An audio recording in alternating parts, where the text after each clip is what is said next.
Hello, my name is Alina Shpak, and I'm enrolled as a student in Gloria Fletcher's class TBUS 400 Section A.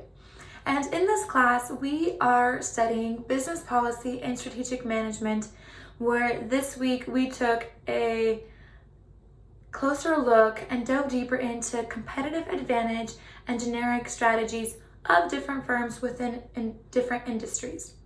So I will be addressing and going over 3 different questions more in depth of what we found in our readings and studies. So the first question is, what are the 2 core trade-offs that firms must make in order to achieve competitive advantage? And after researching and studying, those 2 are supplier opportunity cost and willingness to pay. So what is supplier opportunity cost? That is the smallest amount a supplier will accept for the services and resources required to produce that good or service for that specific company.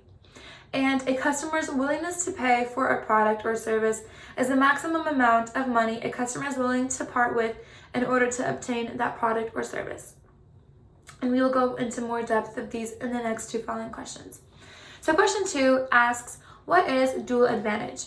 Dual advantage is where firms can discover ways to produce superior products at a lower cost. However, this is very difficult and not many companies and firms can do this. And I will be discussing 3 reasons why it is so difficult to achieve this dual advantage. So the first reason is creating lower costs can result in having lower quality or lower level of attractiveness for customers of the products and services this company has to offer. The second one is providing a greater willingness to pay may also involve in greater costs to make the products differentiate from the rivals, which includes costs for advertising and higher quality ingredients going into these different products or services. And the third one kind of just ties them both together. A firm needs to broaden their wedge without losing either end, willingness to pay or costs. And oftentimes this incurs huge efforts to adjust the entire chain of activities of a specific firm. So many times people are just not willing to go through and change everything that they've done to do this dual advantage. And the third question is, how can analysts understand firm strategy by using the analysis we've read in this week?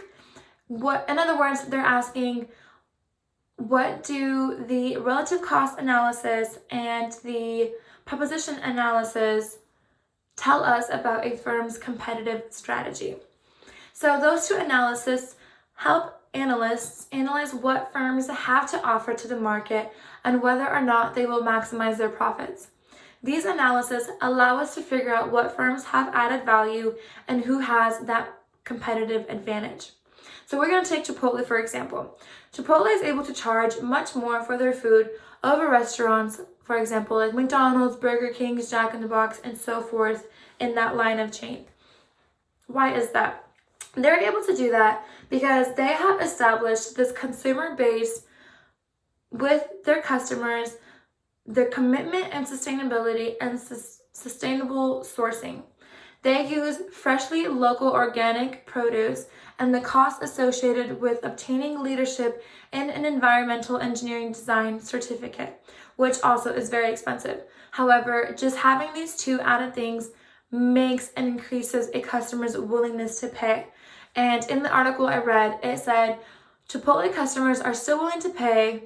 What they're willing to pay versus what their rivals' customers are willing to pay still remains greater than the incremental costs associated with Chipotle's more expensive supply chain. Thank you.